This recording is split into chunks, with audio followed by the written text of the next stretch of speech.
What's going on, everybody? That shit was dramatic as fuck, man. Dramatic as fuck. But yo, this is episode 76 of the Beer and Chicken Podcast. I'm here with the homie Cliff, aka DJ Neff. Say what's up to the people, fam. It feels good, man. It feels good to be on here. Yes, it does. It's been a month, man. You know, people looking like, yo, what the fuck is wrong with these niggas, man? These niggas can't put out a show, man. What the fuck is going on, man? The last time we talked to these niggas, it was a month before the end. Like, what the hell they doing? You know? So, like, Life, life, we life happens. not it ain't even just life, but like now I don't even know if we got the excuse of there not being any sports. Because like it seems like sports is happening all over the place now, despite this motherfucking pandemic. so so we're gonna be talking about some football, some baseball, some basketball. Like it's like everything back to normal, baby. Like We got the team back. we got everything back, man. It seems like everything is back, man. So we're gonna talk a little bit about it. But before we do all of that, of course, we gotta let you guys know how to get in touch with us over here at the Beer Chicken Podcast. Let your voices be heard. Go ahead and hit up that hotline in area code 313-288-0485. That's area code 313-288-0485. Leave us those voicemail messages. Of course, those messages will get played here live on the show. And if you're watching this live here on YouTube, Periscope, and Facebook Live, you can chop it up with us here right here on the show live as we do it. So hit up that hotline at area code 313-288-0485. You can also email us here at feedback@thespanreport.com. That's feedback@thespanreport.com. Leave us those emails, and of course, we will reply to those emails here live on the show. Follow me on Twitter and Instagram. My name on both of those platforms is Mr._Spann, and they can follow you where, Cliff? DJ Neff Music, Twitter and Instagram. DJ Neff Music, Twitter and Instagram. Hey, you do know that they can see you checking your teeth, right? Like the nigga. Yeah. Okay, yeah, man. If he's on the Twitters and the shit, you know, because that's what we do. But haters gonna hate. Haters gonna hate. Also, leave us a 5-star review on iTunes and or Stitcher Radio. Those 5-star reviews are the ones that get right here live on the show. We really appreciate everybody who goes about the business of doing that. Doesn't cost you a dime, just a couple minutes of your time to let everybody know why you're rocking with us over here at the Beer Chicken Podcast, man. Real talk. But yo, man. Real quick. Yeah. Special shout out to Jim Harbaugh. This will be his first year. He won't be losing to Ohio State. Shout out to the homie Jim. All right. Only because they ain't playing him. Just saying, Jim, you my man, but shout out, man. You ain't got to deal with it this year. This nigga. Go ahead. What you gonna say though? Fuck you is what I was ready to say, nigga. Fuck you. Oh man, it's good to have a band back. I'm just gonna say that, man. I don't need these shenanigans right now, man. I just don't need your shit today. I'm just spitting factual information. This is not opinionated. That's not an opinion. It's not an opinion. This was more of a fact. It's more of a fact. Whatever, nigga. They were just postponing. I mean, if I'm lying, Ohio State, man. They were just gonna postpone that ass whooping that was coming. That's all. That's all it was. Ohio. Just saying what? Just saying what? I was gonna give you a gauze for the wound. You know that it keep getting bigger and bigger. Whatever. That's all. It's not. But yo, I was going to ask you how the fuck you been doing. Fuck you, dog. Like you come out busting shots, nigga. Like damn, man. Like hey, man, we ain't did no show in a while, man. Do a little catching up, get the people, you know, back in the thick of shit, and here you go, you know. But you know what? Par for the course. That's how we do it here. But see, typically throwing shots is like an opinion. Once again, I was just talking about what has happened in the past consistently. That's all. It was nothing towards you. Don't take it personal. Okay. Hey man. Wakanda. I'm gonna just say this here. Hey, you know, man, shout out to Chadwick Boseman, man. That's why we rocking out with the Wakanda today, man. Shout out to Chad Boseman, man. Real shit. Man, real talk. But how you been? Yeah. Man? Other than shit coming out your mouth, man. How you been? You know what, man?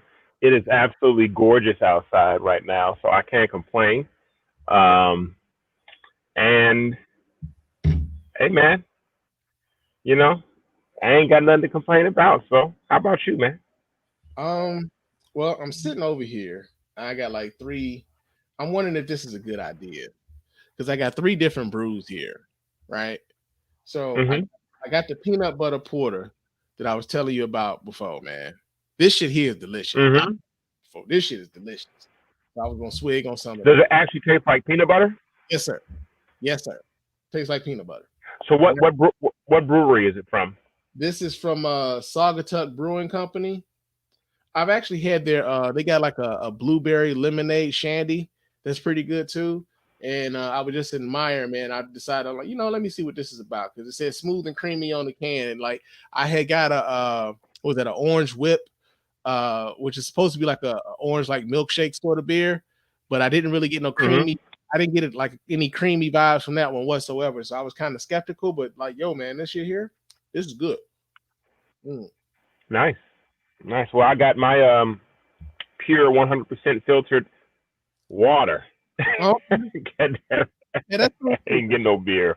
That's cool too. But check it. I also got this haze and blue joint. I haven't tasted this yet. Mm-hmm. I just cracked this. I just cracked it. Haven't tasted it yet. This is from Big Lake Brewing Companies from Holland, Michigan. So it's like a local brewery. Okay. I haven't checked. Mm-hmm. And right now I still got the peanut butter taste in my mouth. So I'm gonna let that subside a little bit.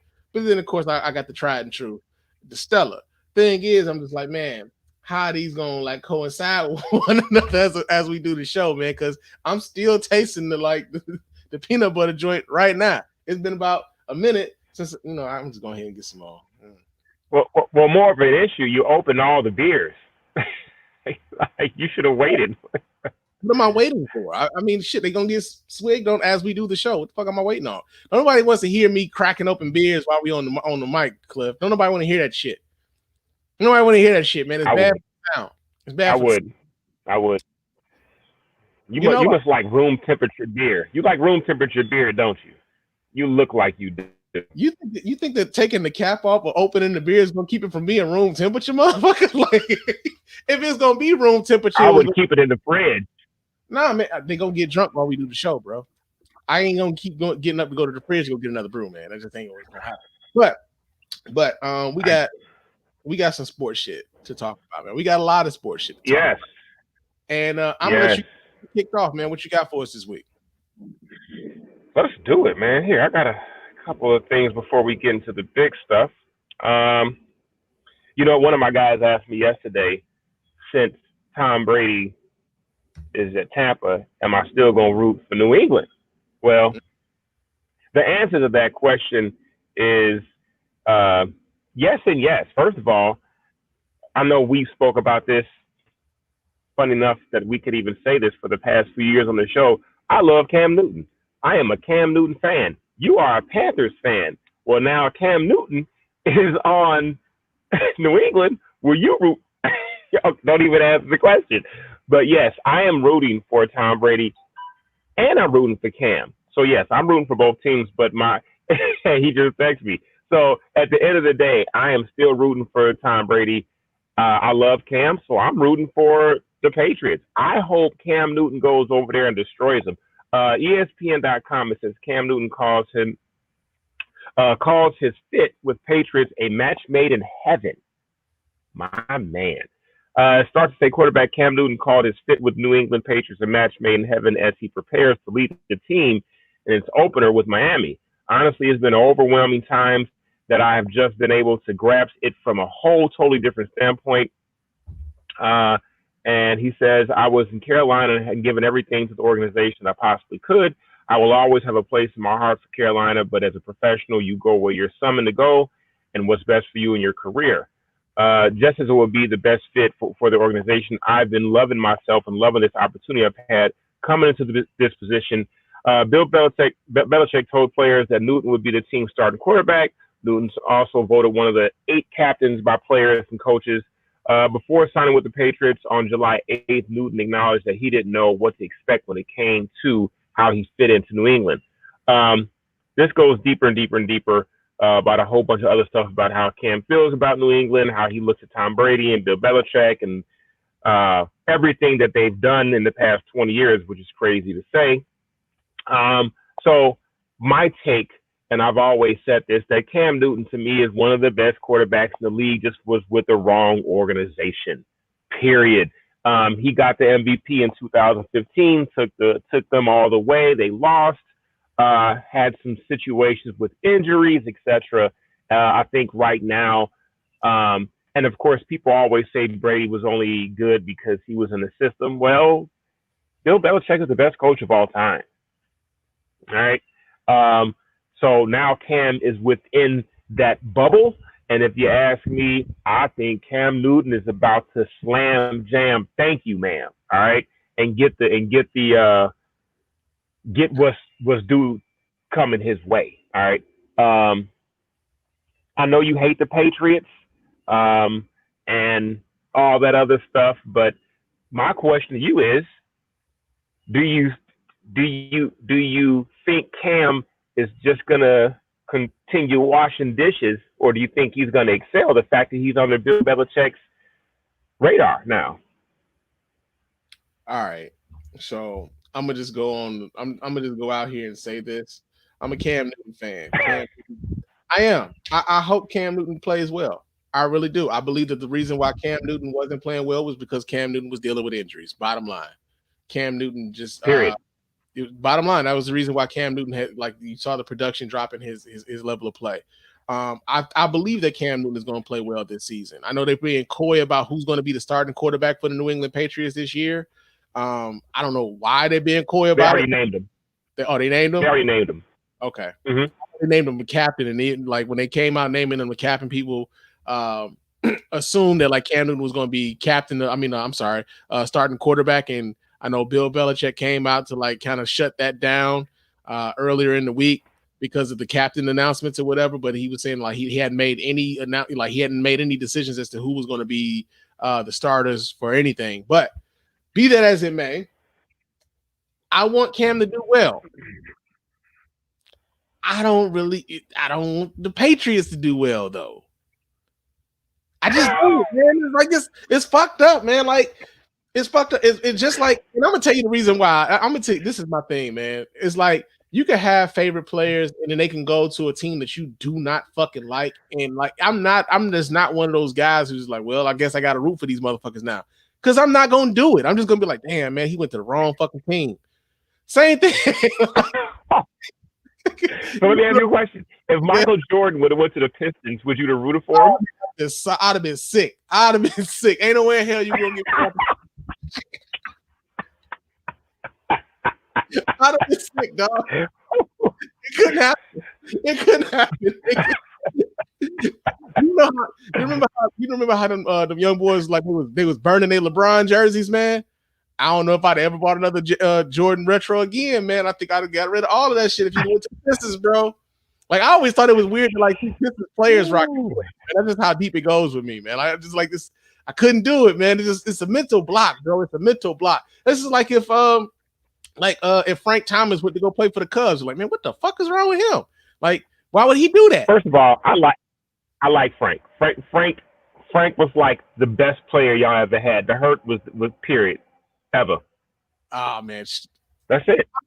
He would have got mad love coming to the Cubs. Mad love. I know he would have got love. I'm saying for me, I'm only speaking for me right now. If Frank Thomas had gone to the Cubs, I'd be sick. I'd be salty. Like, man, look at this shit here, man. I couldn't. I don't even know if I could still be like, I'd probably still be a fan. I couldn't really rock with the team that he with. I couldn't buy a jersey. I couldn't buy any like team colorways and shit like that. I just couldn't do it, man. It's just me. I don't know why I'm like that. I just couldn't do it. Stacy in the chat room talking about don't be a hater. Bill is a diabolical genius. Hey man, listen. Facts. Be that as it may, all I'm saying is I hope Cam Newton plays well. I think Cam Newton has a good possibility of being a comeback player of the year this year. Bottom line, I'm just not necessarily rooting for the Patriots as a team to do well. I want Cam to do well, but as a team, I want them to be like, 7-9. You know what I'm saying? Cam out there balling, but they 7-9. I know it's irrational. It's just me, man. I can't do it. I can't do it, man. I can't do it. I think it's the Sox fan in you that doesn't. You're not able to release and enjoy life as a decent human being. That's all. I get it though. I'm used to you guys. I mean. No, but I mean, I get fan of you was so used to losing for so long, you don't have any choice but to have a sunny disposition about anything. So I get it too. I'm used to y'all too. You know what I'm saying? I'm used to you too. Aaron's in the chat room said the whole defense opted out, so you might be on to something. Hey man, we gonna see. We're gonna see. I'm gonna tell you this right. I'm gonna tell you this right now before we move on from this. Like the idea that we're gonna have football this season, like the NFL is just like saying, fuck it, we gonna do this, even though we're not gonna have any fans in the stands and all this other shit. The idea that the NFL is like, yeah, we having football this year. Like, I'm like, man, we really are out here acting like it ain't a fucking global pandemic going on right now. Like we really doing this, man. Like people was having like shout out to my homies over at the Shoot from the Hip podcast, man. I was in their fantasy football league last year. Chances I'm probably be doing the fantasy football league with them again this year too.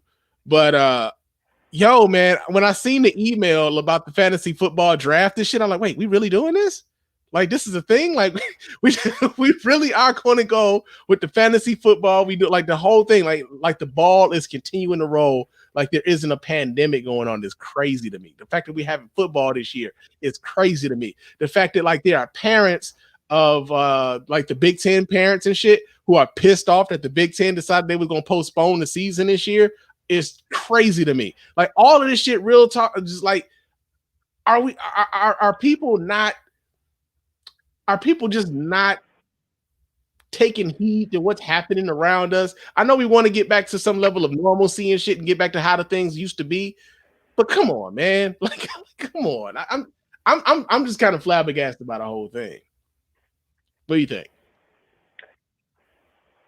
Just stick to the fucking subject, okay? We talk about Cam Newton and New England State. You talk about COVID in the regular. I'm thinking to the subject because we're still talking football. We're still talking about how the season is going to go. We're still talking that shit. I'm just saying, with all of these other things that are going on, the fact that we're even contemplating how well the Patriots, how well Cam Newton is going to play, despite all this other shit happening. I'm just saying, like, it's kind of weird to me that we even contemplate. Just admit the fact that you're throwing a lot of salt on Cam and his success possibly with the Patriots. That's what it really is. You know, you're trying to divert the attention out to you. You know what I'm saying? I already said I want Cam to do well. I already said I want Cam to do well.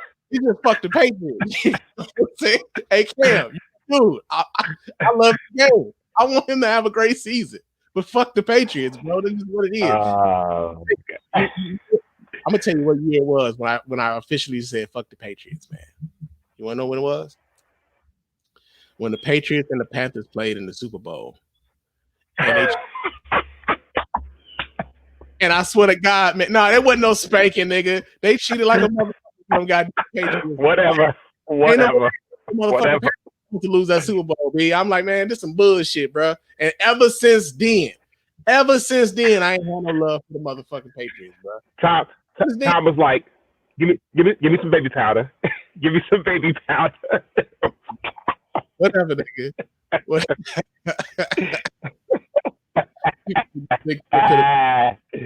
Yeah, Big Frank was. I can talk about that all day. All right, man. Whatever. But what you got, man? I got a few. I know we got a big subject. Me too. But what's the small shit?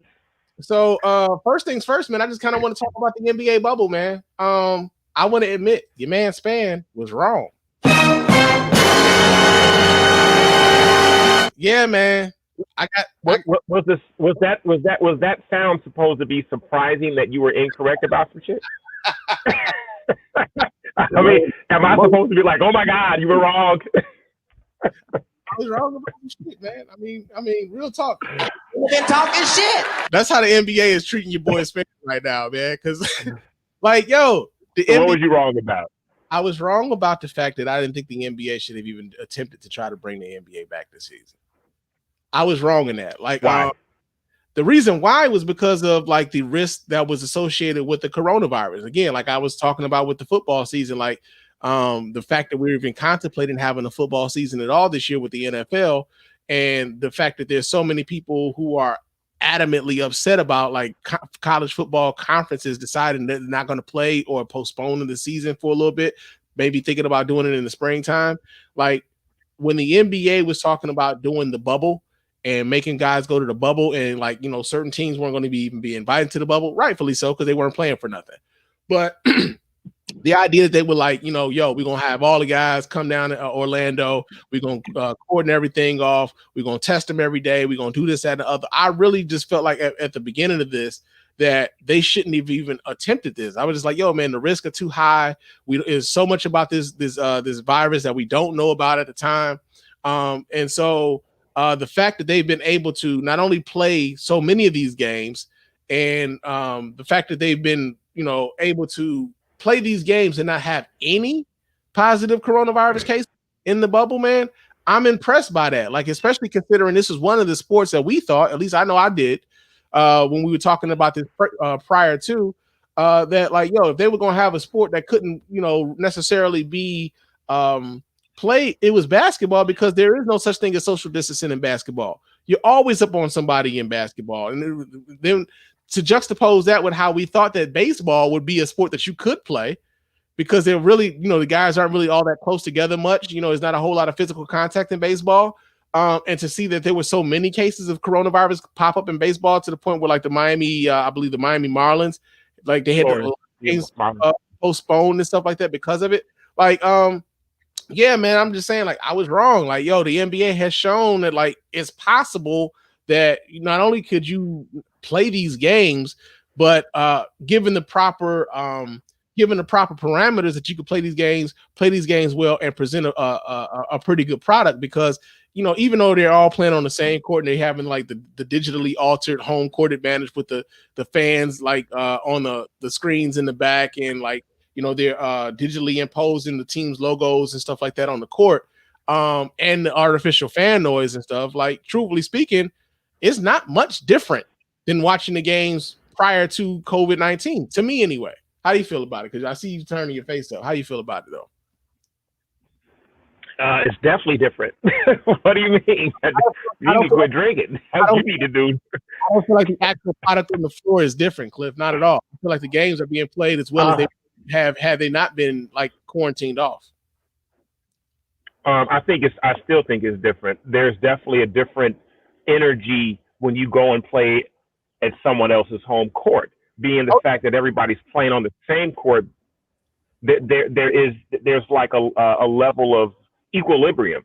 You know, there's no real threat to a degree. I'll also say too, when I know we spoke on the fact with all sports, I know me and you both we're talking about the same thing, how sports should not come back because of Corona, and they don't know how stuff is going to play out. The fact that the NBA doesn't have any positive Corona cases since the bubble started, I just don't know that they just have had total control. Baseball teams definitely played in their own stadiums and stuff like that. Like even with the Florida Marlins, the St. Louis Cardinals, they got like 11 doubleheaders, like something insane. I mean, it's insane. Who knows what attested to those teams having an outbreak and why the NBA hasn't had one? You know, I don't know. Oh, we know. I still say they went out to strip clubs, baby. That's what happened. You didn't hear about that? Well, the thing is, well, you know what? Lou Williams went to the strip club, and you know, at the end of the day, that was even with Lou Williams going to the strip club. What did they do? When they found out that Lou Williams went to the strip club, they quarantined that motherfucker off for 14 days. He couldn't come straight back to the bubble. You know what I'm saying? And so that's the thing. Like the NBA has shown that they've got a lot more control over who has access to the bubble, who can get in, who can get access to their teams, as opposed to the Major League Baseball, where, of course, like Major League Baseball, the players have so much more power. Like, that's a powerful union that they have. And when they were talking about the parameters as to how to come back for Major League Baseball, the players themselves were saying, no, we're not going in no motherfucking bubble. That's not what we're doing. And then you have cases of like the Miami Marlins and the St. Louis Cardinals having outbreaks of fucking COVID-19. And, you know, it kind of shows like, okay, so now we got to figure out how to work around these dudes trying to exercise their freedom, but at the same time put out a quality product. And so I think the NBA has handled this as best as anybody as far as a professional sports league. I think the NHL playoffs have been going on too. They've been playing pretty well, but nobody really pays attention to the NHL. That. But like they've been playing their games, playing playoff games and things like that, and they've had a pretty good run of it too. So I'm just saying, like, you know, I was wrong in the idea that this couldn't happen. You know what I'm saying? I was wrong in that, and they've shown that this is something that is possible given the proper parameters and given the proper limitations. Well, I mean, this is new for everybody. Not to say that everybody was going to follow the rules, regardless of the sport. When it comes to like the collegiate level, I don't know how that's going to be managed. And you were saying something about, the difference between baseball and basketball, and there's no like real human to human contact. I totally disagree. It's more baseball players on a team than it is basketball players. And there's definitely a lot of human to human contact, maybe not as much on the field, but in the dugout, in the locker room, all that stuff, it's still there. That's what I'm talking about. The actual playing of the game, there's not a whole lot of physical contact in the game of playing baseball. Whereas in the NBA, you're always up against somebody. Like you're always within a foot of somebody else, breathing all over you, sweating all over you, and everything else. That's what I'm talking about. Like as far as them being in the dugout, those things can be mitigated. You can make a motherfucker not sit. You can make a motherfucker not sit 6 feet, close to you, bro. Yeah, I see this. Stacey said he said I watch hockey. Boy, you a fool, man. I watched the hockey game. Man, that's the last time I watched the hockey game was when the Red Wings was good. That's well, when the Blackhawks won them 3 Stanley Cups, I watched it, and that was my extent.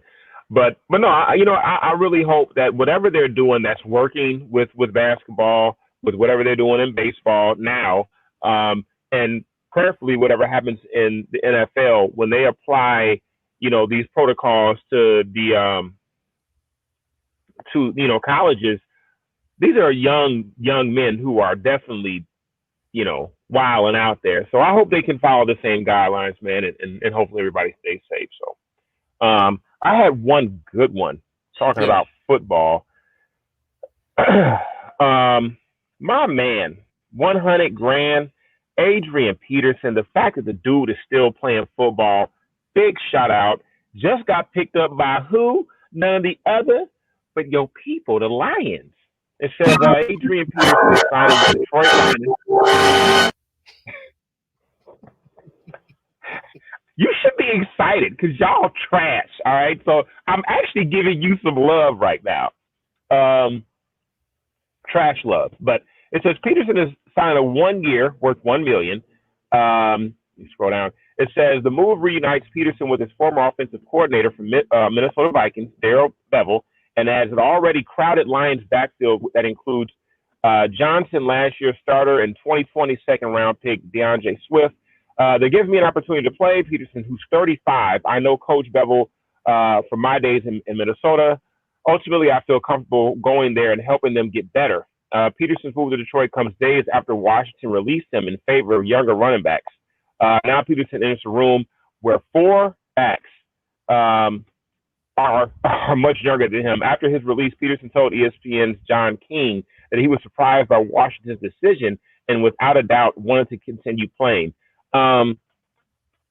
When Peterson was with the Vikings, I thought honestly that he was going to be like the next big boy for real, like busting all types of numbers. When he blew his I think he blew his knee out or his ACL, MCL, whatever that was. Everybody thought it was over for him, which, I did too. I ain't gonna lie. I met Adrian Peterson when the Bears went to the Super Bowl in 2007. I didn't know that Adrian Peterson was like 6'5", like 250. You know what I'm saying? Like, dude is a monster, like straight up. And just nice at heart. And I'm glad he's still healthy to be 35 and a quarterback.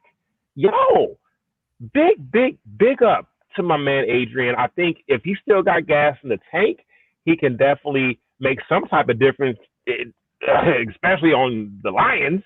He might be a motherfucking Pro Bowler coming to the Lions. Shit. But at the end of the day, he's bringing value to you, man. You should be smiling right now. I'm going to buy you an Adrian Peterson jersey so you can wear it and appreciate what he's doing for you and your family, all right, and your friends and all your people in Detroit. You understand? That's the dumbest thing I've ever heard in my life. No wonder you get D's and everything. Hey, man, I'm going to just tell you this right now. This has just confirmed that Adrian Peterson's motherfucking career is over, dog.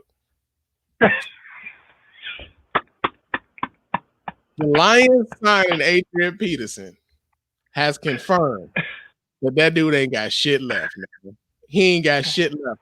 The fact that he thought he was surprised that the team in Washington, because they're not their name no more. The team in Washington, the Washington football team. The football team, yeah.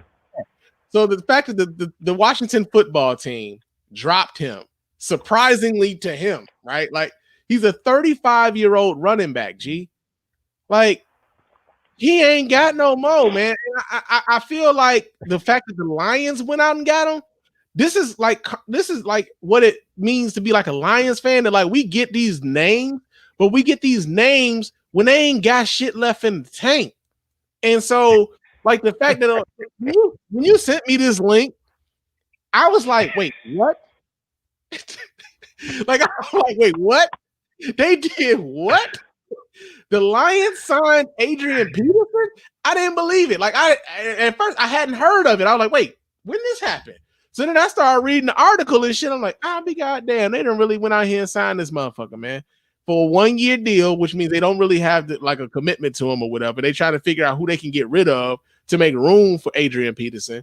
But truthfully speaking, man, I think this is because he signed with the Lions. And we've talked about, as much as the Lions is like my favorite team, and I grew up watching football as a Lions fan, mainly because they had Barry Sanders, right? But the fact that the Lions signed him just kind of speaks to like the ineptitude of, you know, the organization, because we've talked about this before on the show where the Lions don't necessarily have the greatest reputation around the league of taking care of their players. And so most of the guys who come to the Detroit Lions are coming there to get paid, not necessarily because they really want to play for the Lions. The team doesn't have the greatest fucking reputation around the league with the players of taking care of the players and actually putting out a product willing to win. And so, yeah, man, as much as you talk about probably wanting to be excited about the fact that they got Adrian Peterson, yeah, I'd have been excited about this shit 10 years ago. Today, I'm just like, man, what the fuck, bro? Like, really? I'm not First of all, I'm just saying Stacey has a point. This is the death knell for. Has a point. Hold on, this is the death knell for Adrian Peterson's career signing with the Detroit Lions, man. Real talk. Now, Stacey's in the chat. I've been seeing. Hold on, Aaron in here like, yo, that nigga broke, B. He broke. He checking it right now. He broke. But Stacey in the chat, he's like, yo, he had a solid season last season. That's last season. He did. That's last season, man. And if he had a solid enough season, why ain't the Washington team keep his ass? You know what I'm saying? Why ain't they keep him? They didn't see anything more for him either. You know, Stacey Dawes, he's like, it's a cost saving issue. If he was on the roster week 1, they would have paid him at least $8 million. He ain't worth the one right now. Okay. Here's the deal. Only thing that matters is the numbers, right? Last season, he did have a solid season. And right now, he's only 1,000 yards from beating Barry Sanders all time on the list. He's only 1,000 away. Okay. I'm not saying that he's not gonna get it. That's the other thing. He's not gonna get on the line. He ain't getting it. Is this Labor Day Spann hating on Black Man Day? No, nigga, I'm telling you, on the Lions, dude, he's probably the 3rd best running back on that team right now at best. He's not going to get 1,000 yards this season. The Lions have a running back by committee situation going on there, man. Listen, I'm just putting out positivity. I like Adrian. Y'all need him. You need something. You need a prayer. Okay, I don't know what you need. You need a bucket of fried chicken. I don't know. At the end of the day, all I know is the fact that y'all got Adrian Peterson. If he came to the Bears, I would be a happy man. I really would. I would. You talking about like y'all ain't got Mitch Trubisky as y'all quarterback? Fuck out of my face, man. Like you talking? We're not talking about quarterbacks. We're not talking about quarterbacks. We're not talking about quarterbacks. You talking about how That's another subject. That's another subject. You talking about how trash the Lions is? Like Mitch Trubisky ain't y'all fucking starting QB, man. I'm gonna need you to shut that shit down. I'm gonna need you to shut the fuck up on this, man. Because y'all about to be sitting around in the playoffs the same way we is. Y'all gonna be sitting at home watching them motherfuckers the same way y'all. We talking about Adrian Peterson right now. Okay, you keep on like veering off subject. Let's stick to the point right now. Nobody cares about Mitch Trubisky. Okay, we're talking about Adrian Peterson. He didn't refute what the fuck I was saying, right? He can't refute. We talking about Adrian Peterson. That's what we talking about. Adrian Peterson. Got him. And y'all gonna be last in the NFC North, so whatever. I mean, truthfully speaking, though, Cliff, I wouldn't be expecting much more right now. Like, I'm not exactly high on the Lions right now. So you saying all this shit ain't hurting me. I'm more of a realistic fan. Like, yo, man, I don't really have that many expectations for my team this year. It is what it is. I didn't really expect us to be sitting up here actually contemplating football for the season. But here we are. You know what I'm saying? Here we are. But nah, man, real talk. I just feel like I feel bad for Adrian Peterson. It's not hating on Adrian Peterson. I feel bad for Adrian Peterson that the place that he had to go to continue to play football was the Detroit Lions at this stage of his career, because we know this is gonna be the end for him. Like, this is gonna be the end. Like, he's gonna be a year. Think about this, man. He's gonna be a running back a year older, 36 years old, and he's using his last season to play for the Detroit Lions. The Detroit Lions, man. The place where careers die here. They die here, bro. He might have a breakout season for y'all, man. End it there. At 36? No, it ain't happening. A 36-year-old running back in the NFL, man, it's not happening, B. Come on, man. Let's keep it real. I'm trying to be optimistic for you. This is for you. I'm doing this for you. Doing this for you. This is all for you. This is for you. Nigga, I'm gonna tell you right now, you ain't doing it for me. It can't be for me, because I'm telling you what it is. This is going to he wasting the last year of his career, man, playing with the Detroit, man. And I say this as a Lions fan, man. Hey, AP, if you ever come across BNC Pod, this ain't it, bro. This ain't it. This ain't it. So, yeah, man. Oh, God. What you got, man? I know you got something good. Yeah, we're gonna veer back into the NBA, man. So there was a high profile head coach signing in the NBA. Steve Nash is the new head coach of the Brooklyn Nets, and apparently Stephen A. Smith is a bit upset with the fact that Steve Nash got the job. Let me pull this video up, man, so we can talk about this. Stephen A. was he was hot and bothered by the signing of Steve Nash going to the Brooklyn Nets. So let me pull this up so you guys can watch right along with me, with us. Hold on just a second. All right, let's do this here. All right, let's see what Stephen A. Smith talking about, man.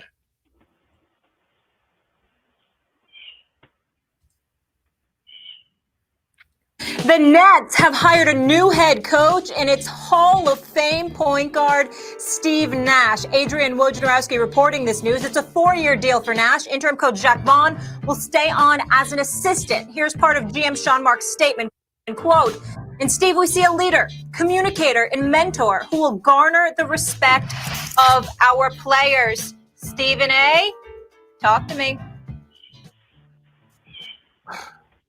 Max Kellerman, Molly, this is one of the toughest positions that I've ever had to take and in my career on First Take. And here is why. I want to first state that Steve Nash has no coaching experience. But if you talk about an outlier, an individual that is just special on so many levels, it is Steve Nash. Not just as a player, but his mentorship to some degree with Steph Curry, the brothers that he has looked out for and supported when Quentin Richardson was his teammate, and he took money off his plate to make sure Quentin Richardson got paid. When he had his man Steven Jackson, his former teammate, his teammate at the time, living with him and took him in and looked out for him. The respect that he has around the league, his smarts, his intelligence, his basketball IQ. Steve Nash is a sensational dude.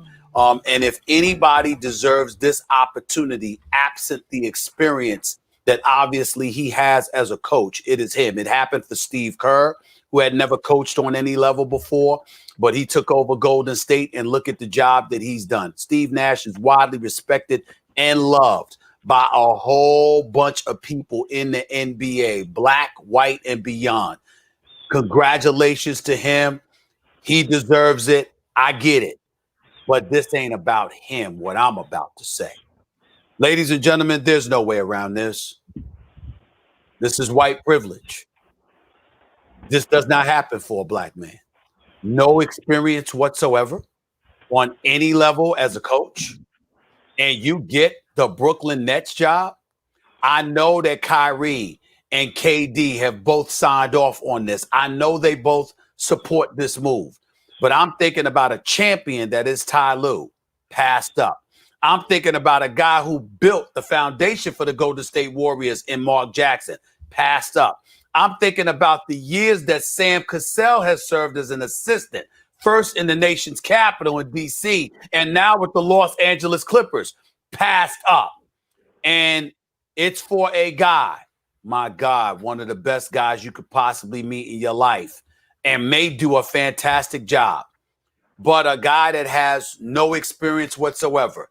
In these times where we're making all of this noise about social justice, I got news for y'all, Molly and Max. I have said this to people on numerous occasions right here on this show. Yes, that was the tipping point. George Floyd's killing, his murder, violence against black men who are unarmed. All of that stuff is true. But the frustration, the protest, and all of these things that you've seen in the streets throughout America, emanating from the black community and disenfranchised communities, is that proverbial glass ceiling. And the fact that it breeds a level of frustration that we can't even put in the words sometimes. You just want to scream to the high heavens. How the hell does this always happen for somebody else other than us? Why is it that we have to be twice as good to get half as much? Why is it that no matter what we do and how hard we work and how we go through the process and the terrain of everything, somehow, some way, there's another excuse to ignore that criteria, to ignore those credentials, and instead bypass it and make an exception to the rule for someone other than us? So I'm depressed right now because I have to bring that up. Because Steve Nash doesn't deserve it. I think Steve Nash is going to do a hell of a job in Brooklyn. I think that he's going to resonate with Kyrie and KD. And not only that, his record in terms of looking out for one brother after another. I love this brother, Steve Nash. He is a beautiful person, and I'm so happy for him just on its face. But when I take into account all that it entails, and I think about the black men that were passed up in Brooklyn, New York City. We got Thibodeau at Madison Square Garden, who's obviously highly respected and deserves it. And now we got Steve Nash, who has no coaching resume, but a lot of people believe in him, and they should. Yet again, we find ourselves looking at a situation as black people. You know what? Everything as egregious as it is to kill an unarmed black man, to shoot him, and things of that nature. There are a multitude of ways where black folks, particularly black men, have been sliced and diced up and thrown out to pasture. If I'm Sam Cassell, if I'm Ty Lue, if I'm Mark Jackson and these boys, that's how I'm feeling right now when I heard the news that two superstars in Kevin Durant and Kyrie Irving signed off on this man being the new head coach in Brooklyn. I'm sure he's going to do a good job. I know Kyrie and KD ain't going to lose. I'm just saying, damn, as time changes, things remain the same. All right. Yeah. So I'm gonna just ask, man, what do you think about what the fuck this man just said? Well, I saw so I know me and you talked about this the other day. I saw the next rebut that he had towards the Nets GM, because the Nets GM basically was saying that they had a lot of people on the list and blah blah blah blah, and there was no way this had anything to do with white privilege. And that is, I saw Stephen A's response to what he said. First of all, sometimes Stephen A be way to the left. He got it right on the head. I mean, if I can honestly say, Steve has a fan. The way he elaborated on his point was just fantastic. I mean, drop the mic all the way. Drop the mic. I have a cousin right now who's in the NBA who is a first assistant. I'm not going to name his name and what team he's on, but he put on Facebook the day that Steve Nash got the job, just crazy. He said the exact same way that Stephen A feels. It is quite upsetting to a lot of people, and I'll say myself as well. I totally agree with what he's saying. Mark Jackson is the reason why Golden State is the way it is. He built that team, and then they booted him. Then Steve Kerr comes in, and he already had a very strong supporting staff. So, Steve Nash is walking into the same type of situation to a degree. And, I'm not, as you already know, I'm not the biggest political dude. I don't care about all this stuff, but this definitely applies where you have qualified coaches out there who have a coaching resume and they just get, looked past. And like he said, Steve Nash is a great person and a great player. But when it comes down to hiring the head coach of a possible championship team, let's just be real, I saw something too that Booker might go to the Nets, but that's a whole other subject. They will have I will say a very strong possibility of being one of the best teams in the East. Period. No questions asked. And we haven't even seen them two dudes play together, let alone anybody else in the squad. DeAndre Jordan, to name a third. If you've never coached at all, no matter if you were a player, I don't see how you can automatically walk in the door and get CEO. I just don't get it. I just don't get it. I mean, it's really simple and black and white for me. So, once again, everything Stephen A said, he hits it right on the head on everything. And I didn't, and actually, to tell you the truth, when I Googled Steve, he actually was he wasn't even a coach on this team. I forgot what team it was, maybe like a CDA type team or something like that, maybe something out the country. I got to pull it back up, but just for a year, that was it. He actually hasn't done anything else. So I don't know, man. To me, it's just another situation where, like Stephen A said, they're going to make an excuse why Stephen A was qualified for the job over everybody else. And you just gotta, you gotta eat it. And I hate to say, somebody like Stephen A who has to go on there and make himself look like the bad person to some people, and that's it. And that's it, man. All right. So I'm gonna tell you right now, I didn't necessarily agree with anything that Stephen A. Smith said. I thought Stephen A. was talking out of both sides of his mouth. To come out and first say that, to talk about how great Steve Nash was as a person and how great his relationships were with the players and how many black players that he had, looked out for.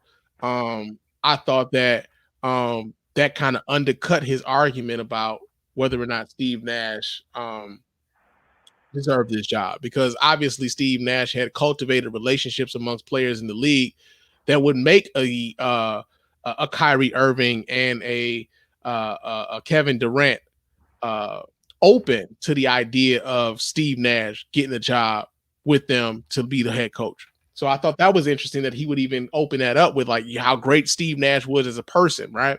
Mm-hmm. The other part that I thought was interesting was that he kept talking about like black players or black coaches not getting these opportunities to be getting jobs with no head coaching experience whatsoever. Mark Jackson, when he got that job with the Golden State Warriors, had no head coaching experience anywhere. Magic Johnson, when he got that first head coaching job with the Los Angeles Lakers, had no head coaching experience anywhere. Isaiah Thomas, when he got that first job with who'd you just say? Magic Johnson. Who was the first? Mark Jackson. When Mark Jackson was the head coach of the Golden State Warriors, he wasn't a head coach anywhere else before that. Isaiah Thomas, when he got his first head coaching job with the Indiana Pacers, had never been a head coach anywhere before that. Magic Johnson, when he got his first head coaching job, had never been a head coach before that. Jason Kidd, when he got his first head coaching job with the I believe it was the New Jersey Nets at the time, had never been a head coach. He came straight from playing. So the idea that like black players, especially in the NBA, or like black coaches in the NBA, haven't had opportunities to become coaches with no head coach experience whatsoever was bullshit. It just simply was. Like, because I just rattled off like 5 names. So like the idea that like, yo, Steve Nash is getting his job as a result of white privilege. Like, honestly, when you look at the evidence and you look at like the other instances of this happening and it's black players who are given these opportunities, like, yo, like that was some BS. That was some bullshit. And so I think he tried to clean this up later on by saying, well, the Brooklyn Nets are going to be a championship caliber team. And so we've never had a black player or a black coach come in and be given the reins to a championship caliber team. You've never had any white dudes just walk into a championship caliber team like that either. It hasn't happened, dude. So like, I think the problem with Stephen A at this particular point is that sometimes Stephen A, because he is right now the face of ESPN, and like they got this dude on every fucking thing. He's on everybody's show. He's doing all of the fucking color, like he's doing color commentary and shit for like the NBA games. Every now and again, you might see him talking about the NFL on NFL Live and shit. Stephen A. Smith, they getting their money's worth out of this dude, right? He's the face of ESPN at this point. But I think what's happening right now is Stephen A. found himself on the wrong side, so to speak, of the whole Colin Kaepernick thing, right? Because Stephen A. at a certain point became real critical of Colin Kaepernick and the movement behind Colin Kaepernick. What's your plan after this, right? Stephen A. was real big on what's the plan after this, and being real critical of the kneeling movement in the NFL and what do they plan on getting from the NFL after this. And Stephen A. Smith caught a lot of flack for that, right? Some may say rightfully so. But I think right at this moment, like to come out and say that like, okay, so Steve Nash getting his job is a result of white privilege, totally negating the fact, as he's saying that Steve Nash has all of these relationships with these players and these guys who have some level of respect and trust for this guy. Like to come out and say that this is a white privilege hire, and they're like, yo, they passed up on Ty Lue. Ty Lue is a championship caliber coach. Yeah, true enough, true indeed. But you know who else did? There's a few teams that got openings or will have openings. Ty Lue will, if he gets one of those jobs, more power to him. But that's not the Nets to just say, hey man, we need to go out here and get Ty Lue. It's not the Nets to say, it's not the Nets that like, hey man, we need to go out here and get Mark Jackson. There's going to be other coaching opportunities within the NBA. And so to have both Kyrie Irving and Kevin Durant say, hey man, we open to having Steve Nash come coach over here. Those are the two dudes. Those are your star players, man. If you're not going to listen to your 2-star players who have to go out there and execute whatever the fuck it is Steve Nash writes up. If you're not going to listen to them, who the fuck else are you going to listen to?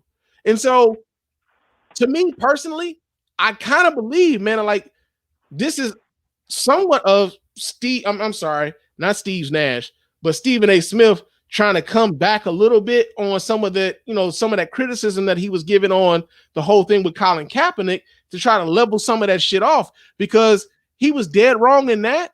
And to some degree, I feel like he's dead wrong in this. He's trying to overcorrect. I don't believe that because Steve Nash is white, this is the reason why Steve Nash got this job.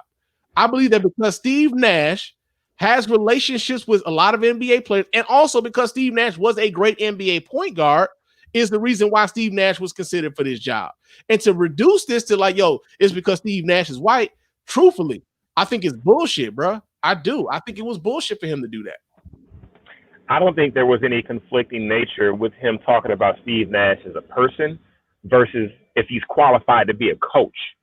I think, and then this is just me, I think you're blending that, and I think he was just giving him credit toward the fact that he is a good person and he has a lot of good connections with the players in the NBA. But when it comes to having a coaching resume, I swear to God, there's no way if I'm an owner of a team that if you've never coached before that I'm going to consider you. I don't care if you're Magic Johnson or Steve Nash. Those are dudes who got coaching jobs, have still minorities, still. And I'm going to add to something that Stephen A. might not have said that he probably should say. You can bring up Jason Kidd and Isaiah and Magic. I get that. But over the grand scale of things, there are such small little pebbles in the scheme of things. That's not going to really cover the amount of coaches or the coaches that have coached the NBA as far as the ratio of black to white. It's not even going to touch it. Not even close. So at the end of the day, I definitely believe that there is a disparity. And if you don't think that there's a disparity, we can check the numbers right now as far as black coaches to white. And when it comes down to it, I think what Stephen A. is saying, this dude is not qualified to be a coach. Regardless of the fact that he has good relationships with the players. I definitely agree with that. I definitely agree that you need to be able to have a great rapport. As athletes, you have to have a good rapport with your coach. If not, you're going to bounce. But you also have to know how to coach. If you don't know how to coach, just because you were a player does not make you a great coach. Larry Bird sucked as a coach. No, he didn't. Larry Bird, hold on. You said Larry Bird sucked as a coach. Larry Bird coached those Indiana Pacers to the Eastern Conference Finals against those Chicago Bulls that we rooted for to 7 fucking games. What are you talking about right now? And guess what? That was it. He had a great team as well. But after that, it was dead. He was dead. Isaiah, dead. Just because you're a good player does not make you a good coach, dog. Hold on. I've never said that just because you was a player made you a great coach. I know. I didn't say you did. But the point that I was making was he was talking as if Steve Nash doing this or this opportunity coming up for Steve Nash was an aberration, as if it had never happened before. And I can count Steve, not like as we talk about Larry Bird, not only just Larry Bird, but Magic Johnson, Isaiah Thomas, Doc Rivers. When Doc Rivers first became a head coach, he had never coached any motherfucking where before. Jason Kidd, like we've had guys come up who hadn't coached anywhere else before, and so and we've had at least five instances of this happening. So the idea that because Steve Nash gets this opportunity, somehow negates these 5 other opportunities that have happened because Steve Nash is white is bullshit, man. If you're gonna call racism out, call the racism out on something that hasn't happened before, seriously. But you can't. That's not how it works. That's not the way it works. No, that's not the way it works. That's not the way it works. If you're gonna call racism out, Cliff, you can't use an example where 5 black dudes have gotten an opportunity where they've coached NBA teams, having no fucking NBA coaching resume, having no college coaching resume, having no high school coaching resume. If you can have those 5 examples out there, and then you pull me this one motherfucking example of Steve Nash saying this right here is white privilege, is bullshit, and I'm not listening to you no more. Listen, man, just because they give you a little piece of whipped cream on the cake, don't mean that. Oh, now we've justified it all. No, totally. That's not even close. It's not exactly. It's not even close. The point that I'm making is you got 5 different examples of dudes who've been given opportunities to coach in the NBA with no fucking experience whatsoever, and to point out to say that this is white privilege is bullshit, man. Especially in this league of all leagues. In this league is crazy. Most definitely in this league. It's still the balance is not equal. It's not. And here's the thing. I know that's going to a whole nother level of conversation. But Steve, first of all, let's just call it spade to spade. Stephen A. Smith's job is to have conversations, to create these type of conversations. He gets paid to tell you his opinion, right? And he didn't give anybody any statistics around that whether or not if it happened before. He didn't even speak on that. He's speaking on the fact that right now in the league, it is qualified coaches with resumes who could have fulfilled those shoes and they skipped over him. That's what he was saying. He didn't say that it never happened before. Okay, but here's my point though, Cliff. When Isaiah Thomas got that job with the Indiana Pacers, there were qualified coaches that could have taken that job. When Magic Johnson was taking that job with the LA Lakers, there were qualified coaches who could have taken that job. When Jason Kidd got that job with the Nets, there were qualified coaches who could have taken that job. When Doc Rivers got his first job, there were qualified coaches who could have taken that job. So the idea is ludicrous on its face when you got these examples sitting out here, bro. When you got these examples sitting out here, like you can't just make this a racism thing when that's not what it is, bro. I honestly believe though, because of the relationships that Steve Nash has been able to cultivate within the league, and because he's so well liked, and because these players respect Steve Nash, that's what made that job, or at least that's what made the hiring of Steve Nash palatable to a guy, a Kevin Durant, or Kyrie. That's what made the job. That's what made hiring him palatable to them. Had he not been that guy, had he not been as well liked, had he not been as good a player as he was, we probably aren't even having this conversation. But I don't think it has anything to do with the fact that Steve Nash is white. I just don't. Okay. The thing is, you keep bringing up these past situations, and we're not negating that. Not one time did Stephen A. say it did not ever happen. That's not what he didn't say that one time. He said. That's exactly what he said. He did not say it never happened before. That's exactly what he said. I don't recall him saying that. But to my point is this. Derek, I'll steal your girl, Fisher. Boy, you was a fool for that one. Here, okay, look, and I want to throw something else in. In today's time, the sensitivity to anything, right? To anything where it has to deal with like the black and white lines, it is going to be injected with like a steroid and just blown up, right or wrong, right? So, and I'm not saying that back in the day they didn't hire coaches who weren't able to coach, who didn't have a resume. I'm not saying that. I never even brought that up. That makes no difference to me. I think right now, one thing that he said that was on the next show that they aired was, if you look at the history of coaches and players in the league, is more black players and less black coaches.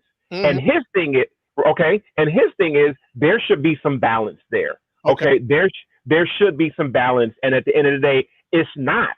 You can bring up Magic, and I'm just going to bring up the black coaches that you named: Jason Kidd, Magic, Isaiah, Doc Rivers. It is not even a drop in the bucket. That's really simply where I'm coming from at the end of the day. Okay. If you want to really create some balance there, it's like, yeah, Steve Nash is mad like, but I guarantee you there are some other black old players at the end of the day, because they're all players who are as well liked as Steve Nash. And at the end of the day, to me, the players are the ones that are making the decisions in the back office nowadays, because they're the ones, like you said, they gotta play that play through, But Stephen A. definitely, when it comes to, Aaron just got a good point. I think there is an issue with black coaches, but you can't lay this. I don't think it's Steve Nash's fault. And that's why I think it's very important that the next episode that Stephen A. actually commented on, he actually went a little bit deeper and a little bit more specific as far as some more ideas that he was talking about. And he was saying it's more systematically. And I totally agree. Yeah, even with that, I thought it was like, because he tried to clean it up. What he did do was try to clean it up. He started talking about having an opportunity to coach a championship squad. And truthfully speaking, there's not a whole lot of instances where like a championship caliber squad has a coaching opening happening. Like it's not a whole lot of motherfucking examples of a championship caliber team having a coaching vacancy as soon as they're like on the cusp of winning anything, right? So like, I agree. So like he tried to clean it up in that way. But the point that I'm making is, although there are like, as we talk about like the level of NBA coaches and how many of them are white and how many of them are black in comparison to how many black players are in the NBA, like, I think the point that we're making, like the thing that we're really talking about here, though, are coaches who have had opportunities to coach in the NBA having had no prior coaching experience. And that was the thing. That was the thing he held his hat on. He was like, yo, Steve Nash is getting this opportunity having had no prior coaching experience. And when we start talking about the guys who have had no prior coaching experience getting NBA head coaching jobs, vast majority of those dudes have been black. They've been great NBA players who've gotten those jobs. So you got Jason Kidd, you got Isaiah Thomas, you got Magic Johnson, you got Doc Rivers, you've got Mark Jackson. These are guys who have taken NBA head coaching jobs having had no prior coaching experience whatsoever, right? That's the distinction, is the fact that these guys have been taking jobs having no coaching experience. And the fact that he would say, well, like, you know, he's getting this opportunity with a team that is on the cusp of winning an NBA championship or a championship caliber team. How many opportunities like that have ever been available to anybody? To anybody. And how many opportunities like that have been available where the two stars of that team are like, yo, this is the guy we want.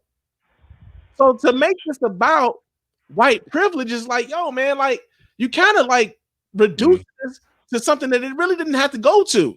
Because truthfully speaking, this is about two star NBA players who were like, yo, this guy was also a star NBA player who we also have a good relationship with, who has great relationships with guys around the league who think that like, yo, this might be what we need to get us over the top.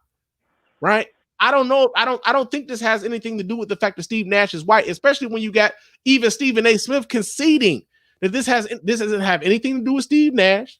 This ain't got nothing.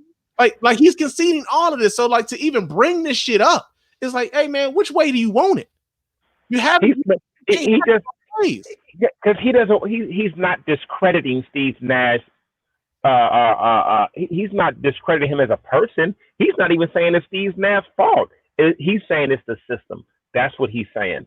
So he wants to give Steve Nash his props. But I definitely, you know, understand that. But I honestly, and I actually, it's so funny. I was talking to my dad about this. You could almost apply this idea to so many different things. You know, you really can. But for me and the way I look at it, I hope Steve Nash takes KD and Kyrie all the way. I really hope he does. And you know what? I'm gonna ask my cousin to see if he would want to come on the show and give his opinion, because you're talking about somebody who's in it. How do you want it? He would have a great opinion on the subject matter, because he definitely knows way more insight than me and you do. And I'm gonna shoot him a text to see what he says. But man. That'd be dope. I'm gonna see if I can reach out to as a matter of fact, one of my high school partners, man. We used to play JV basketball in Detroit. As an assistant coach with the Golden State Warriors. To reach out to him and see if he would be willing to come on and kind of talk about this. But man, I just kind of feel like Stephen A. was reaching on this. I get that Stephen A. like, he's paid to have like the hot take and to get people talking and everything else. But I really believe that Stephen A. Smith was reaching like a motherfucker on this particular thing right here. Like I get that you agree with him, but I think he was reaching harder than Stretch Armstrong, bro. I really do. But real quick, just a small little. Tell me why Jason Hayward with the Cubs might have COVID. God damn! I just saw it on the. See? Oh God! Whatever. Hey. He ain't going to no strip clubs here. That's for sure. Hey man, we know that the Miami Marlins went to the strip club. We know that's what they was doing. That's how they got it. We know what he was doing. We're gonna find out what he was doing later, but we know that's what they was doing, man. But man, I got some more shit if you want to talk about some more shit. Let's get it. Right, so we got another story, man. Let's see. So apparently major college coaches appear to be using the Black Lives Matter movement for recruiting purposes, man. Hey, so I'm gonna read this story. This comes out of Forbes. It says this hugging of the Black Lives Matter movement by college coaches is fine, especially since it beats their previous stance of silence in such matters. But the whole thing is getting ridiculous. Other words come to mind: pandering, disingenuous. Let's just say it, convenient. North Carolina's Roy Williams became the latest to realize the best recruiting tool these days is to stare into a camera for social media purposes while declaring you're against folks still fighting for the Civil War. During this Williams anchored video featuring Michael Jordan and other North Carolina basketball greats, Williams began by telling viewers that the iconic Tar Heels coach Dean Smith was his mentor. Then Williams mentioned how Smith spent 1966 becoming the ACC's Abraham Lincoln or something by changing college basketball dramatically, particularly in the South, by making Charlie Scott the first black athlete to ever get a scholarship at the university. Duke, located 11 miles away from Chapel Hill in Durham, and the Blue Devils turned C.B. Claiborne into their first black player to receive a scholarship. That was in 1965, a year before Williams suggested his mentor freed black players to spend future generations dribbling North Carolina and other teams to the NCAA tournament that Forbes determined now has the most profitable postseason television deal in sports. The NCAA gets an average of $771 million a year from CBS and Turner Broadcasting for March Madness, and that number will increase to $1.1 billion from 2025 to 2032. Duke and North Carolina have contributed heavily to those paydays for the NCAA and its member schools, while Forbes calculated that Duke was the fourth most valuable basketball program in the country heading into the last season with a 3-year average revenue of $33.1 million. North Carolina was 11th with a 3-year average of $24.8 million. You generate big bucks in college basketball for your program by winning often, and you do that by recruiting as many studs as possible. Coaches have done that by any means necessary. Now they're talking about the finances of college basketball and how much money they've generated for the NCAA and college sports, but are you surprised at all? Is anybody surprised at all? They're like, hey man, we need to get in front of this, man. Like the Black Lives Matter movement is hot. Hey man, let these kids know that we down with the BLM. We down with the cause, baby. Power to the people. Like, does this surprise anybody? Does this surprise anybody, man? This is sales. It's just sales 101, man. I mean, do I agree? Not so much, but you know, they're doing it because they need the players, they need their skill and their talent, and at the end of the day, you know, just imagine how many more lies they used to tell before Black Lives Matter movement, you know, was going on, you know. So to me, it's funny, you know, because honestly, the kid is going to go to where he wants to in the first place if he's, you know, a blue chip. So that's just trying to get his mama to be like, yeah, you know, he with us. You know, you can care less. It reminds me of you remember Blue Chip? As I just said, yeah. We need a tractor and a bag of $400,000. So it reminds me of like when Coach went to see Butch McRae, and you know, and he went to Butch McRae's crib, and Butch McRae mama was like, so basically, look, nigga, I need to move up out of here. You know what I'm saying? My people need a house with a lawn and everything, and I need a job, you know, because I got qualifications and everything, and these people won't hire me. And they made sure to get her a house with a lawn. As a matter of fact, the Boots was like, she got a house with a lawn. He was mad. He was real mad about that because Butch didn't want to stay at Western, right? But yo, man, like the pandering that Coach would do. So like he go to the south side of Chicago and start talking about how Catholic he is because Butch McRae was a Catholic, right? He was going to a Catholic school. But then he goes to talk to what's the white boy's name? I forget the white boy's name in that movie. But he's like, oh yeah, I'm a Baptist. You know what I'm saying? Like, I grew up Baptist. He's like First Baptist and Southern Baptist. He's like First Baptist, of course. You know, really. we'll kind of another Baptist around here. You know what I'm saying? So like, pulled out that pump action. Is pandering 101, man. Like nobody's really surprised that they're doing this, but the fact that like I really do hope. I really do hope that some of these kids who are going through this recruiting process right now can see through a lot of this bullshit, man. Like the fact that the coach was like, yeah, you know, so you know, Dean Smith was, you know, he integrated, you know, Division I sports here in the South and shit, and like Black Lives Matter. Like, all right, man, we know you wanted us to play down there, but goddamn, man, like you ain't got Dean fried chicken every day for all his black players. So that was something I had in my pocket, man. It was another story that we had here too, but you know what? I'm gonna say that for my wing. Damn it! Well, go ahead, wing it then. Go ahead, wing it then. We're gonna go back to baseball. You know what? I'm gonna say that for later. That's for later. That's for later. We're gonna go ahead and wing it, man. We're gonna get on up out of here. Let's do it. Let's go ahead and wing it. There we go. We'll do it live. Okay. We'll do it live. Fuck it. What you winging on this week, Cliff? The disrespect that LeBron did to Westbrook twice in the one game. Like, yeah. For that three. What'd you say? Leaving him out there for that three, like you a self-check, dog. Why ain't going out there for that bullshit? No, I'm talking about the 2 blocks. One of them was just disrespectful. I mean, LeBron saw him from a mile away. He blocked the ball so just the level of get your dumb ass out of here was just insane. Yo, Westbrook didn't even know what happened to the ball. That's what was. He said, "What the? Who just? Oh, it's you." And then later on, he just put it on the backboard like, "Dude, I told you, don't. You see this right here? You see this? Don't come in here, okay? Just you stay over there." I was in tears. I'm sorry, you know. And the thing is, I know we've had this conversation before. Westbrook is mad talented, but it's LeBron James, Jack. It's LeBron James, and he will hunt you down. And he did it twice. And I was just like, well, they took the L, but that game, but still, whew, I wouldn't want to be on the receiving end of that. Is all I'm saying. That's all I'm saying. That's my wing. All right. Oh man, it's been a while, man. It's been a long while since I've winged it on this particular individual. But they make another motherfucking entry into the winging section, man. Oh God! Oh, I know what you about to talk about. Go ahead. Mama. I already know what you about to talk about.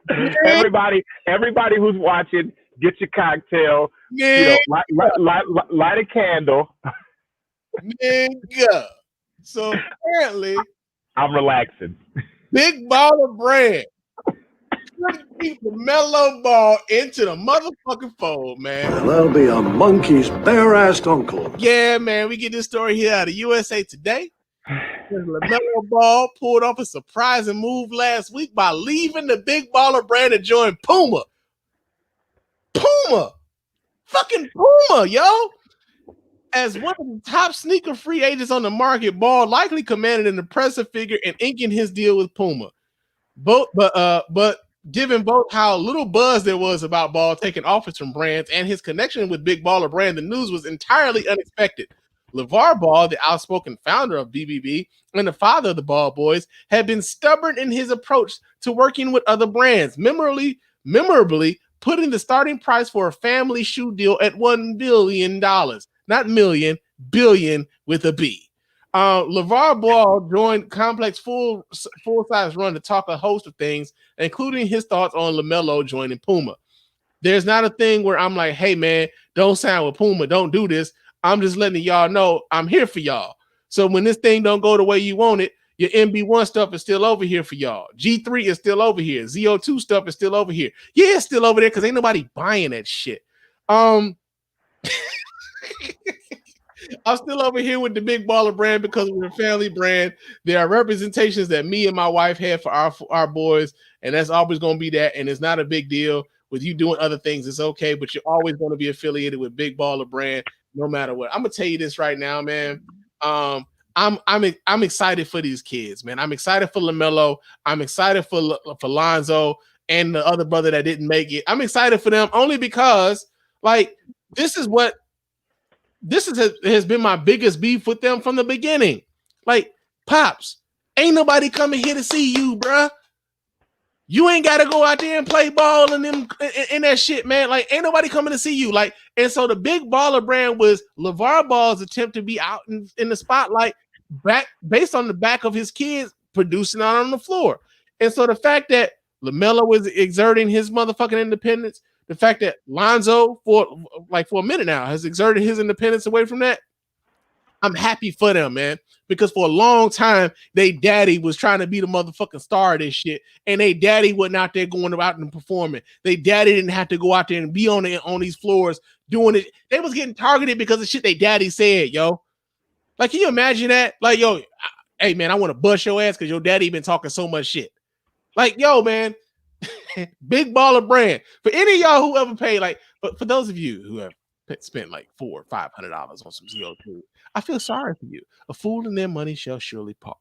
You know what I'm saying? And so, yeah, man, I'm just excited for LaMelo to get away from that. I hope the boy does well. I've always had like positive vibes for the kids, man. It ain't never been directed at the kids. It's they daddy, man. They fucking publicity seeking ass daddy. Get the fuck out the way, bro. Let them boys do their thing, man. Stop trying to step in the fucking, be all up in the videos, be all up in the studio dancing. Come to motherfucking Puma. You know what I'm saying? So, yeah, man, that's what I'm winging it on, man. Ain't no motherfucking Big Baller Brand without the Baller Boys, man. Ain't no Big Baller Brand without the Baller Boys. And right now, LeVar Ball out here, like, he got all the inventory in the garage, bro, because ain't nobody buying that shit. Ain't nobody buying that shit. So you hate him. You hate him every time. I'm gonna take a note of this. You've winged it on LeVar Ball in the 70+ episodes at least 5 times. At least 6 times. I'm giving you 6. I'm at least 6 times. Hey, LeVar, if you ever watch The Beer and Chicken, hey, it's all love. Hey, okay? man, hey, listen. No, it ain't all love. No, it ain't all love, man. It's all love. Ass back, man. Give your kids time to shine, man. Stop trying to be all up in the motherfucking videos, bro. Let them kids do what they got to do, man. Stop trying to be the motherfucking star, bro. You ain't did shit on the floor with them. Like, they got to go out there and produce, bro. I get it. You a black father. You involved. And niggas try to hold you up as this involved-ass black father. And you got 2 sons in the NBA. That's great, bro. Be happy in that. You ain't got to be the star, though. Let them shine, man. Let them boys shine. Damn. For the record, the wing is supposed to be 2 minutes. And it's been like 14. Hey, this our show. We create our own rules, nigga. We create our own rules. But, yeah, I'm done with it. That's funny. I'm done with my wing. You weren't supposed to say shit during my wing either, but you talking, nigga. That's what I'm saying. Like, the wing is after 2 minutes. We make our rules up, right? You know what I'm saying? There we go. It's time to get out of here, y'all. But before we do, let me remind you guys how to get in touch with us over here at the Beer and Chicken Podcast and letting your voice be heard. Go ahead and hit up our hotline, man, at area code 313-288-0485. It's area code 313-288-0485. Leave us those voicemail messages. Of course, those messages will be played on the show, and we will respond to you in kind. And if you're watching us live here on Facebook, YouTube, or Periscope, you can chop it up with us live too when you call that hotline, man. But you got to hit us up at area code 313-288-0485. You can also hit us up on our email here at feedback@thespanreport.com. That's feedback@thespanreport.com. Leave us those emails, and of course, those emails will get read here and reply to here live as well. Follow me on Twitter and Instagram. My name on both of those platforms is Mr._Spann. And they can follow you where, Cliff? DJ Neff Music on Twitter and the gram. Nigga, was that like you see it? Was that like a commercial though? Like you turned it into the camera like okay, Empire Carpet ass. But follow Cliff and me on Instagram and Twitter at those handles, and also leave us a 5-star review on iTunes and or Stitcher Radio. Those 5-star reviews are the ones that get read here live on the show. We really do appreciate everybody who goes about the business of doing that. Doesn't cost you a dime, just a couple minutes of your time to let everybody know why you're rocking with us over here at the Spann Report Podcast Network and the Beer and Chicken Podcast specifically. Also, if you're listening to us via Castbox, leave us comments there. Or if you're leaving comments on YouTube, man, we'll read those YouTube comments here as well, man. Real talk. But it is time for us to get on up out of here. Talk to you guys again soon. But until next time, fam, peace out. Shout out Jim Harbaugh.